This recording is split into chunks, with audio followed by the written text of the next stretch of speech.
পরে বিএনপির জনাব সালাউদ্দিন সাহেব কাগজ হাতে নিয়ে জনগণকে দেখায় বলেছিলেন, যেই সমস্ত দাবি আপনারা এখানে করেছেন সকল দাবি আমরা সরকার গঠন করলে আইনানুগ পন্থায় বাস্তবায়ন করা হবে। বাবুনগর যখন গিয়েছেন সেখানেও কাদিয়ানীদের অমুসলিম ঘোষণার দাবি জানিয়েছেন, সেখানেও ঠিক সুন্দরভাবে বলেছেন বিবেচনা করবেন, কিন্তু অদ্য পর্যন্ত বিবেচনার কোনো লাইন আমরা দেখছি না। ছোট্ট একটা দাবি করা হয়েছিল হিজবুত তাওহীদকে নিষিদ্ধ করার জন্য।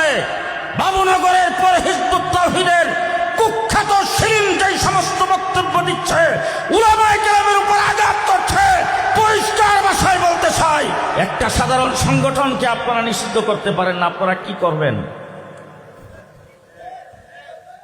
সুতরাং যেইভাবে সোহরাওয়ার্দী উদ্যানে বলেছিলেন আপনারা পদক্ষেপ নেবেন, সেটা আমরা এখনো আশা করি। যদি না নেন আঙ্গুল আমাদের সোজা বেঁকা হইতে সময় লাগবে না। দুঃখের সাথে বলতে চাই, আমাদের একজন মাননীয় সংসদ সদস্য সংসদে দাঁড়ায় কাদিয়ানীদের অমুসলিম ঘোষণার কথা বলেছেন। যেই দল জামাত ইসলামী সোহরাওয়ার্দী উদ্যানে এসে আমরা ক্ষমতায় গেলে কাদিয়ানীদেরকে কাফের ঘোষণা করব, তারা ওই সময় টেবিল চাপড়াইতেও দেখি নাই।